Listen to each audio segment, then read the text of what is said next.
Welcome back to This Day in Scottish History. I'm your host, Colin MacDonald. Today, we turn our attention to March 1st, 1546, a dark and fateful day in Scotland's Reformation. On this day, the Protestant preacher, George Wishart, was burned at the stake in St Andrews under the orders of Cardinal David Beaton. His death would ignite a firestorm of anger and set in motion events that changed Scotland forever. And if you're curious about other fascinating events that happened on this day in history, be sure to check out my blog at https://bagtownclans.com/thisday. The link will be in the description. The 16th century was a time of great religious upheaval in Scotland. The Protestant Reformation was sweeping through Europe, challenging the authority of the Catholic Church, and Scotland was no exception. George Wishart emerged as one of the leading voices of reform. A gifted preacher, he travelled the country denouncing Catholic doctrine and calling for a return to the teachings of the Bible. He spoke out against the veneration of saints, clerical corruption, and the wealth of the church, all of which made him a dangerous man in the eyes of Scotland's Catholic hierarchy. Wishart's message found a receptive audience, particularly among the nobility who resented the power of the Catholic Church, but his preaching also drew the ire of Cardinal David Beaton, the head of the Catholic Church in Scotland and a staunch defender of Rome. Beaton saw Wishart not only as a heretic but as a direct threat to his authority. Determined to silence him, the cardinal orchestrated his arrest in January 1546. The arrest itself was an act of treachery.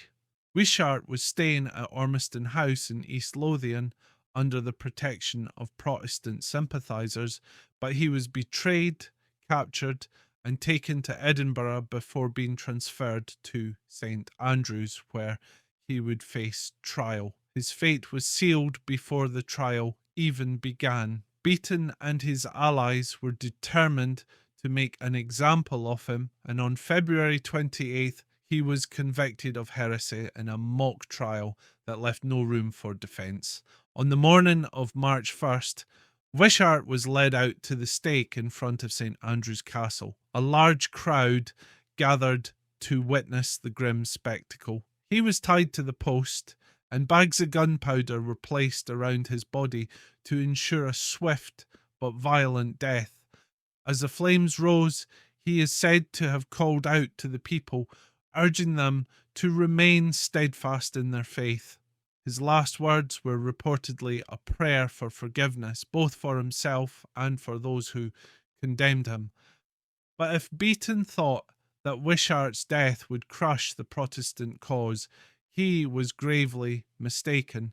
Instead, it fueled resentment and rage. Many of Wishart's followers were convinced that his execution was not just an act of religious persecution, but also a sign of Beaton's tyranny. Less than 3 months later, on May 29th, 1546, a group of Protestant conspirators stormed St Andrew's Castle.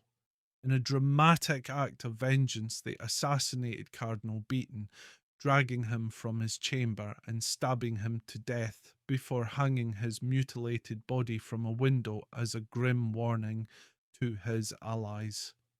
Wishart's martyrdom became a rallying cry for the Protestant cause in Scotland. His teachings lived on through his followers, most notably John Knox, who had been one of his closest disciples. Knox, who would go on to lead the Scottish Reformation, was deeply influenced by Wishart's fiery preaching and unwavering faith. When the Reformation finally took hold in Scotland in 1560, the Catholic Church was overthrown, and Protestantism became the country's dominant faith.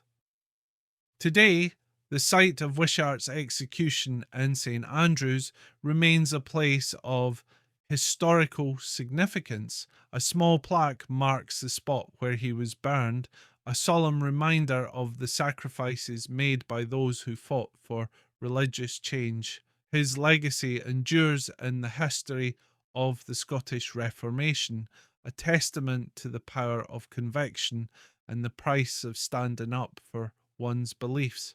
Thank you for joining me today on this day in Scottish history.